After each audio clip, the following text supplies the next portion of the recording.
Well, welcome again to GPS, God's Prophetic Surprises. We're happy you're with us. You know the group if you've been with us for a while. If you're new to us, Pastor Shifra, right here close by in Loma Campus Hill Church, Dr. Jon Paulien, our expert, the Dean of the School of Religion and lifelong study of Revelation, Pastor Viana up here in the Calamasa Church. Anyway, we're at Revelation chapter 8 and still trying to get fully into the seven trumpets. We hope today that we'll begin to look at trumpet number 1, but we're still looking at a couple of the introductory things. So get a Bible out and then pick it up with us, and we're at Revelation 8, maybe verses 4 and 5. And off camera, we were talking about trying to go after the issue of the incense and the censer maybe a little more. Mm-hmm. So maybe we can just read it and then go where you want to go, Dr. Jon. The smoke of the incense, together with the prayers of the saints, went up before God from the angel's hand. Then the angel took the censer, filled it with fire from the altar, and hurled it on the earth. And there came peals of thunder, rumblings, flashes of lightning, and an earthquake. So what do you feel? We haven't quite finished up, and we talked about this last time. Mm-hmm. See if we can tie it down today. Well, the big question of the text is what is thrown to the earth? And I think for many years I just read this text, and it says he took the censer, filled it with fire from the altar, and hurled it to the earth. And in my NIV, you have commas after censer and altar, which would suggest that it's the censer that is thrown to the earth. Mm-hmm. But there's a couple problems with that. First of all, in the Greek, the censer is masculine, and the fire is neuter, and the it isn't there. In other words, it's understood. So it does. If it were there, you would say from is it neuter or is it masculine? Then you know which one it is. So the tendency would be in Greek where it doesn't specify the antecedent, as we would say, to the pronoun. You usually go with the nearest one. So that would suggest it's fire that's thrown down to earth. On the other hand, the natural reading might suggest it's a censer thrown to the earth because in the Temple of Jerusalem, at the conclusion of every daily service, twice a day actually, they threw down the censer to the floor, and it clanged. You know, it even talks about it. The clanging was so loud you could hear it throughout Jerusalem, even in the suburbs. All right? So you have this context in the temple throwing the censer down. But on the other hand, the censer's never mentioned in the next 5 trumpets. But you have fire being thrown down to earth. You have a mountain burning with fire. You have a star that's burning like a torch. You have constant references to fire. So it sounds like, you know, in the book of Revelation, these visions relate back to that stage setting. So the fire keeps coming back. Does it really matter if the censer is what has the fire in it, so they're together? Well, that's the question. You know, does it matter? And yet the question is, something was thrown down. And it must have been important to the writer. So when I just say the censer with the fire was thrown down. Well, here's another piece. Another analogy for 8:5 is in Ezekiel 10. And there an angel takes coals of fire from the altar and scatters them over the city. No censer at all. No censer. And that's a judgment image which fits very nicely here. So you could argue the case either way. Is it the censer or is it the fire that's thrown down? But you seem to be implying that there's still that involves the intercession and judgment. Are you linking those two issues? Well, here's why it matters. Because when you're looking at the trumpets, you have the introductory stage setting, all right? You have a picture of intercession, prayers going up to the throne. You have a picture of judgment, fire or censer coming down from heaven to the earth. So you have these two pictures. Those pictures are related to the whole of the trumpets, but how are they related? Do you have 6 trumpets of intercession and then the 7th is judgment? Or are each of the trumpets both intercession and judgment in a small way. Mini close of probation. What would that mean? What does close of probation mean to you? It's a term not everybody on the street knows about. What does it mean to you? When the time's up. What time? So if it's in a judgment context, there'd be the time before judgment, before the final close of, here's the final say. Well, what does it mean, close of probation? No more opportunities to prove yourself or to change the outcome, maybe. Okay, so right now we conceive ourselves to be living in a world where we have a chance to connect with God or not. We have a choice. So close of probation is the day when we no longer have a choice. That's a trick question. No. It's when you have made your It's choice. when you've made your choice All right? and sealed it in a way where it's like that tree that's rooted and not moving. Okay, and that you're pointing us back to chapter 7 where we talked about this. And in chapter 7, we mentioned that one definition of sealing that I think is very, very powerful. The people sealed in chapter 7 are already believers. So what else needs to happen? And that is, there's a storm coming, and God's people are going to have to pass through the storm, called the Great Tribulation. And that's going to require special Protection and commitment. and special protection, etc. So the sealing there was kind of a deepening of commitment to the place where a person's not going to be shaken, like the martyrs, you know. So probation points people in two directions. One is getting closer and closer to God, what we call stages of faith. The other is moving further and further away from Him. And at some point, they get so far apart that there's no more bringing them together again. Can I jump in real quick? Absolutely. So just in case someone isn't as familiar to this chapter and is listening, how did we go from talking about whether it's the censer being thrown down or the fire being thrown down? And I keep hearing Pastor Dan say, why can't there be a third option where the censer and the fire are being thrown down? So how do we go from that conversation and tie it to now, is there one probation or a series of several mini probations? How do the two connect? Well, I think if it's the fire that's thrown down, then that suggests that you're dealing with judgment all the way through. Right. So that's why it makes a difference.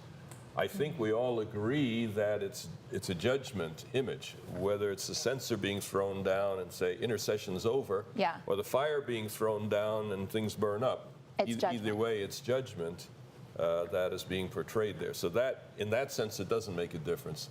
But it makes a difference if it's fire being thrown down.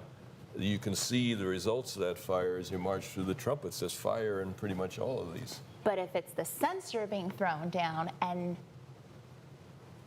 whether it has fire or not, how does that change things? I looked at you. Is there intercession here anymore? Isn't the intercession on the way up and then the censer is thrown down? That's all judgment now. The intercession leads to the judgment, but now this is judgment. It's coming down. Mm-hmm. And so I guess ultimately the question that you and I sometimes discuss is, are the trumpets describing a scene where the gospel's still going forth, or are they describing a scene after it's over? Right. I think By it's close of probation, the whole question is, for the wider world, is there a time when God declares nobody's changing their minds? It's over. You know? Yeah, no, I think there's the last, like when a store said this is closing time, please bring your final purchases to the counter. God is saying, I'm wrapping this up. It is sealing time. It hasn't been done sealing, but we're in the sealing time and people are making their final choices. And God uses the trumpets to be sure no one is going to sleep through this. These are alarm clocks going off. These are God's finding a way, the wake-up call to say, I'm not going to have anybody come back at me and say, I slept through this, and you burned the building down, and I didn't have any warning, God. God's going to say, I threw trumpets in. Yeah. No mistake. So here's a clarification piece that I think I was going for. Basically, the censer symbolizes intercession. Is that what you're saying? Like if he threw down the censer and not just the fire, you're saying that through the trumpets we see intercession continually. It is a result of intercession. Okay. Yeah, God, the people are praying, say, God, wrap this up. We're tired of waiting. The souls under the altar are saying, we're done with this. Let's be done. So the prayers go up, and God says, okay, I hear the prayer. The church is praying. The world is praying. Let's bring this up. So he says, let's have some trumpets and wake-up calls. And people begin to say, okay, this is serious time. Make your decision. And at the end of it, people have all made their final decision. Why do you think God's waiting? Why can't we have this end it all yesterday? I don't know. Does the Bible ever address that? Why is God waiting? For the final choices. I think 2 Peter does talk about it.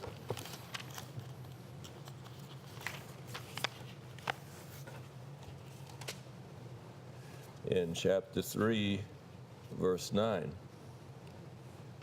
says, the Lord is not slow in keeping his promise, and the promise here is of the second coming, the day that is coming.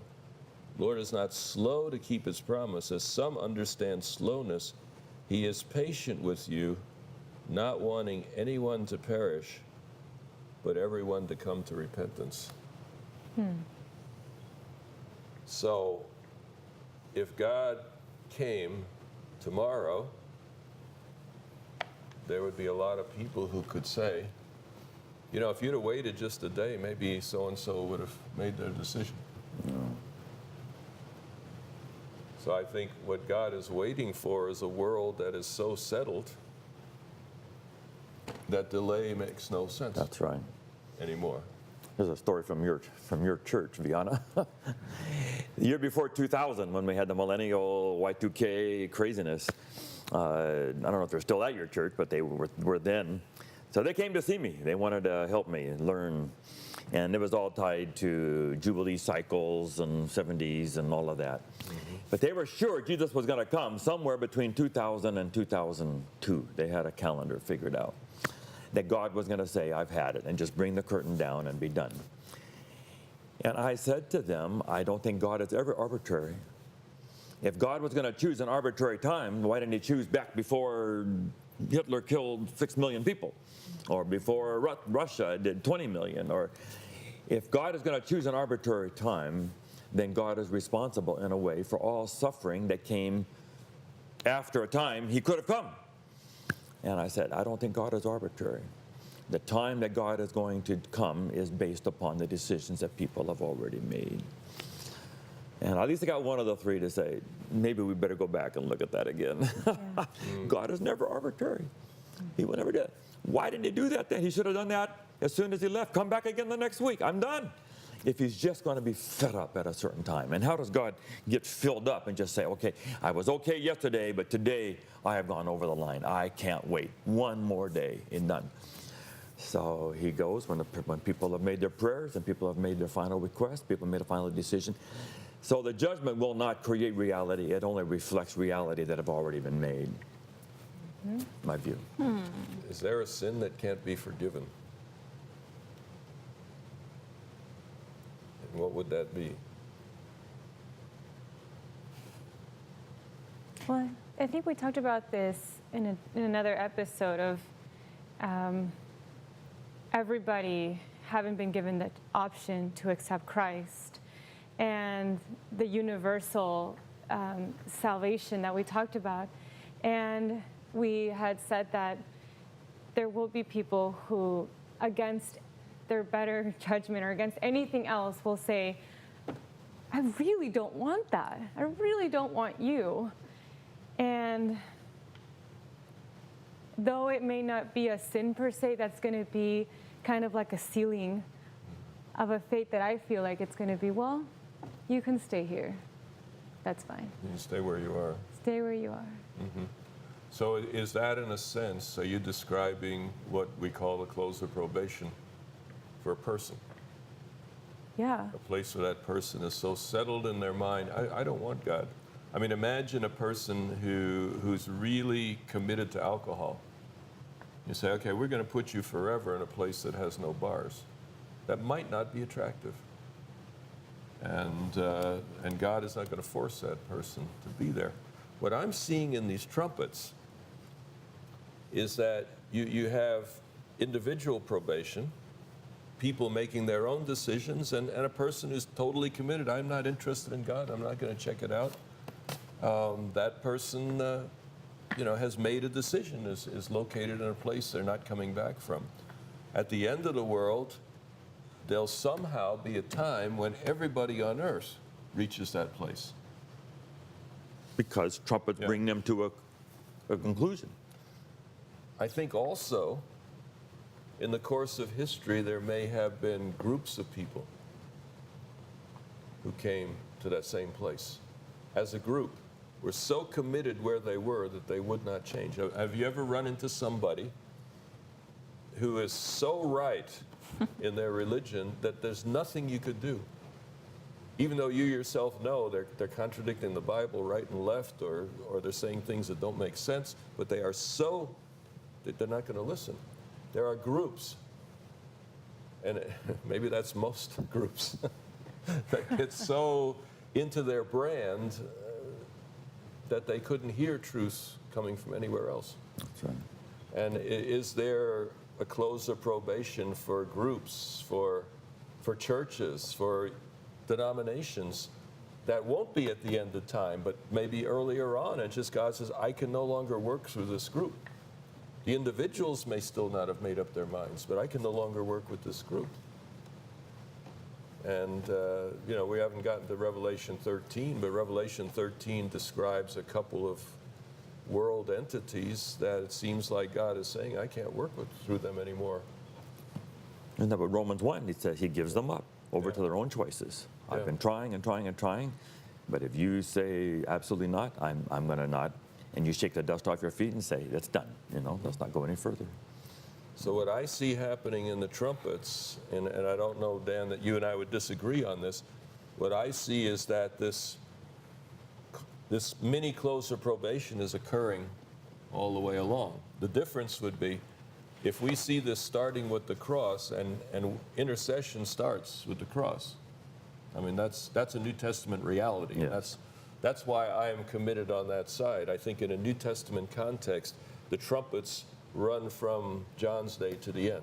They would have to, because in talking about intercession, he's talking about something that started with his enthronement in the heavenly sanctuary and continues until the close of probation.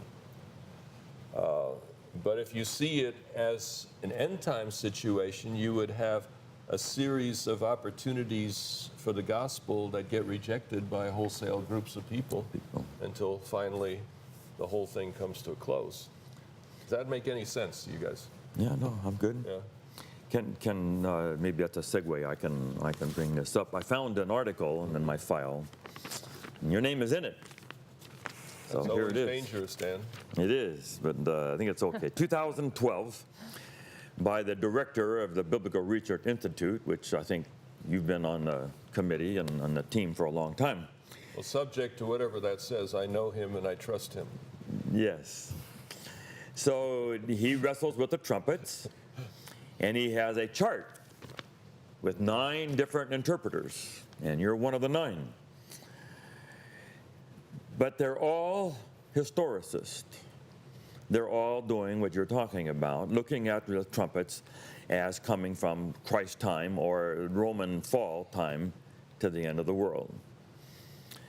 And he says the details, because they're not the same. And especially down in here, the 6th and 7th, they're not all the same. And you're different from others. And he says we have to be willing to do this with love and with grace with each other, as long as we all agree on historicism. So evidently, that's not up for grabs. Historicism now is a settled doctrine of the church, And we can't discuss that, but we could discuss the details. Do you agree with that? Did Uriah Smith, in saying that this has to be parallel to Daniel 2, Daniel 7, Daniel 8, so therefore all these sevens in Revelation also have to be historicist?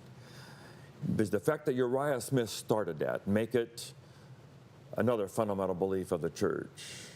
And we just can't discuss that. Well, But we can discuss the details with love and kindness. the 7 trumpets are not a fundamental belief of the church. Is historicism Yeah, no. a fundamental belief? I think that there's quite a bit of commitment to that. I don't recall the exact wording, but I think that there's an understanding of that. Where I would differ, I think, a little bit with what was just said, is that I think our commitment to see the trumpets as historicists goes back 150 years and has some support in so doing, and I think that that's very important. But I would want the Bible to have the last word. And I think the one thing we all agree is not historical would be the 7 bowls, the 7 plagues, chapter 16. And the text is supportive of that because the background scene is an empty temple. So where in history is that going to be? The temple's been going all through the book of Revelation. Now it's empty. That sounds like no more intercession going on. Right. No more gospel going forward. I agree with that. So to have an intro that does that would certainly point that to the end of time. The trumpets has an intro that makes sense in AD 31, and it's for that reason, I think, more than tradition, that I would say the trumpets should be read historically as a series of events from John's day to the end. Yeah, and I think it's fair to say, you know, I would hope that the Seventh-day Adventist movement would not be based on tradition, but actually truth founded in the text, right? Inspired by the Spirit, instead of, hey, a group of people came together and we've just traditionally been doing this for over 100 years, let's stick to it, end of case. Let's just discuss the details with love and care, but that part is done deal. And that's why I had trouble. So I think it's fair to say that. Here's one person who is a godly, righteous man who says, as long as this particular methodology, historicism, is not undermined, the church should allow for a diversity of interpretations. But I don't think it's fair to say that this particular methodology has been settled. You know, Uriah Smith just says, it can hardly be denied that this covers the same territory as Daniel 2, 7, and 8. And he goes right on. There's nothing in the verses that talk about hurling down fire here that roots that conflict anywhere in history. You know, because many battles. And to now apply that, as Uriah Smith did, to the fall of Rome and to the tribes coming down, which most of the rest of you do not agree with. See? But that's what he did. So he interpreted all the first 4 trumpets as these 4 tribes, the tribes coming into Rome, and says it has to be this. No, it does not have to be that, because fire comes down. There is nothing in the text that roots it anywhere near that particular battle or any other time. And just to say Adventism is rooted in this, and that we can't discuss that anymore with love and kindness, seems arbitrary. And I'll say, isn't there a little more room for discussion? I think even the statement that the intercession has to begin at the time of Jesus, that's arbitrary also. Why can't it be the intercession at the end of when the souls are tired? It's not arbitrary, Dan, if you've got 12 New Testament texts that all located in that place. Okay, but in this particular passage. If this one is going to go to another place, then there should be some clear indication in the text that don't read this the way you read the others. Example, sealing has a very common meaning throughout the New Testament. Okay. In Revelation 7, though, there's one difference. It's not the sealing of the ungodly, it's the sealing of those who are already, quote, sealed. Fair. So the sealing in chapter 7 means something a little different than it does elsewhere in the New Testament, and the text points you to that. So I would ask the question, What is there in Revelation 8, 3 to 5, that requires that intercession be at some other time than it is in the rest of the New Testament? It just seems the context is last day. It's eschatological. It is Well- judgments being hurled down. It's at the end of the 7 seals. It's the souls are frustrated. They're tired of the suffering, and they pray and they beg God to wrap things up. It's not 2,000 years primarily. It's at the end to say, we are tired of this, God. Bring this up. And God says, okay, I've heard your prayer. Boom, here come judgments. And he wraps it up. And he relieves the souls of the suffering that they have gone through. That's the context of the passage. So, that makes a lot of sense to me. But I would point out that when those trumpets are done, the next thing is a reference to the birth of Jesus and The his star. enthronement in heaven, and that's what chapter 12 is all about. So Revelation can bounce quickly from the end time back to the beginning. Sure. Each of these ends up at the second coming and the final wrap of things, and then it goes back and has another set. Yes.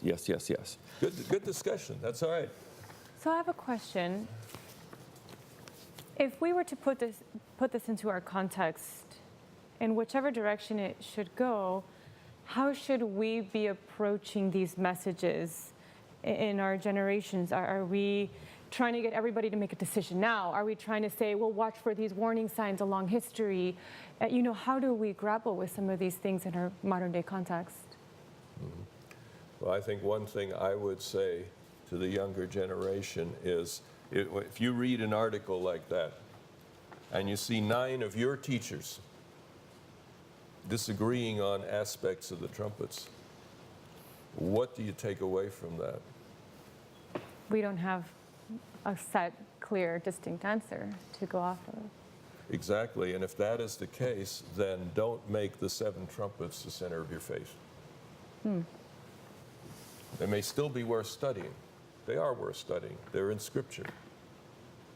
But don't make it the center of your faith. Make it a learning territory, Okay. a place to hone your skills in difficult texts. And when we get to the first trumpet, Dan, I think I can show you that that's first century. We haven't done that yet, so to be fair, I can't ask you to believe that for nothing, okay?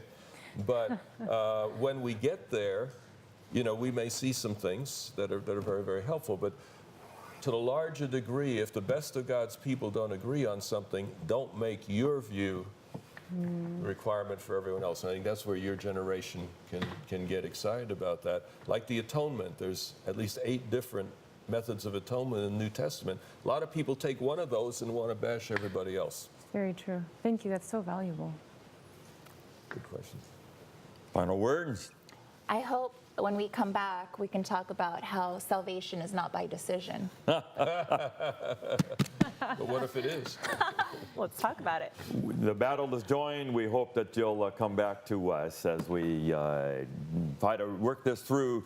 And maybe we're going to have to go through the 7 trumpets and talk about 2 different ways of each one of them. But we hope you'll be with us. God bless you. This is GPS.